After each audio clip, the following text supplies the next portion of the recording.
Informing the soul about earthly life.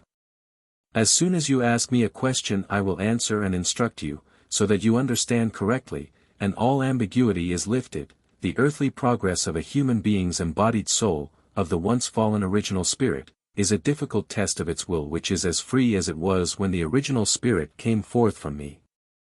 For it is fought over by two sides and it alone will determine the outcome of this battle.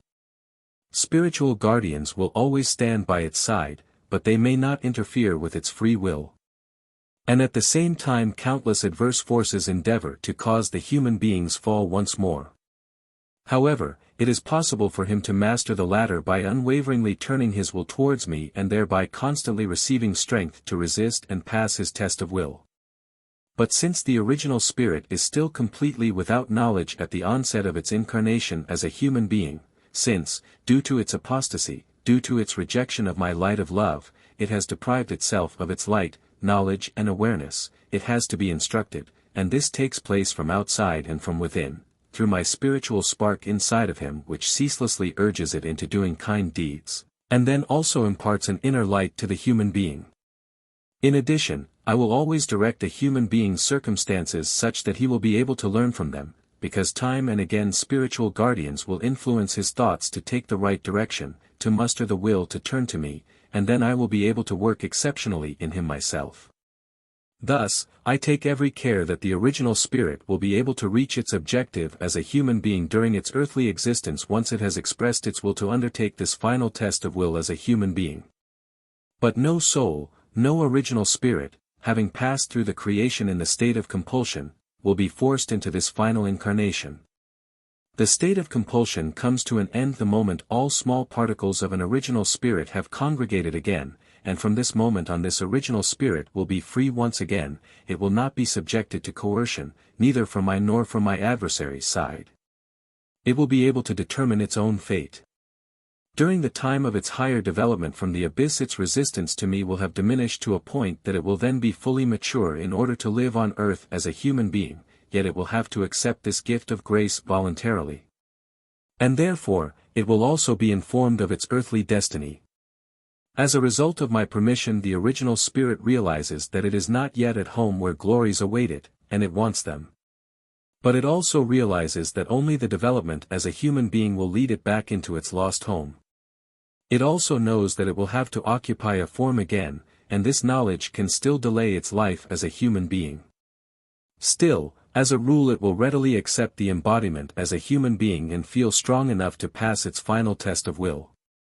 Nevertheless, it should make its own free decision and therefore it is shown its earthly progress by observing itself in various situations and, believing itself able to overcome them with ease, is thus also willing to travel the final path in the form. However, I know every single original spirit's degree of maturity, and I am able to let it visualize its earthly progress like a vision. I also know how this dreamlike occurrence affects the individual soul and am able to induce its embodiment into the human form accordingly, which only becomes a living being when the original spirit has taken possession of it. You humans should believe that everything is possible with me, that I am even able to touch a completely blind spirit with a spark of light to enable its vision for a few moments, and that these moments suffice to activate its will, which the original spirit is able to use again once all its substances have reunited. You should also know and believe that I do not require any length of time and yet my will brings forth what I consider necessary.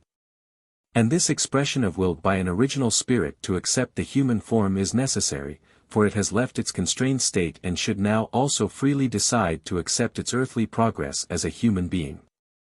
But the human being's physical body only becomes viable when the original spirit has occupied it as a soul. Only then will the person be guided by his guardian angels, he will be gradually familiarized with knowledge, and will then have to mature as a human being first before his free will and intellect can rationally express themselves. It is the last process of development on this earth which can give complete deliverance to the original spirit providing it takes notice of the small voice within, of the inner urge which is the manifestation of the divine spark placed by me into the person. However, during earthly life my adversary has the same claim on him, and he will also try to assert it. The human being is at all times subject to influences from above and below, however, he himself has to decide who will gain power over him. And this is his final test of will, that he consciously strives towards me as his God and Father, and no one can make this free decision for him. Nevertheless, he is granted assistance in every way because I, too, long for his return and, like a truly good father, will guide my child by the hand if only it will reach out for it and allow itself to be drawn by me. For I want all my living creations to become blissfully happy, and I have truly taken all possibilities into account in order to achieve this very goal of mine. Amen.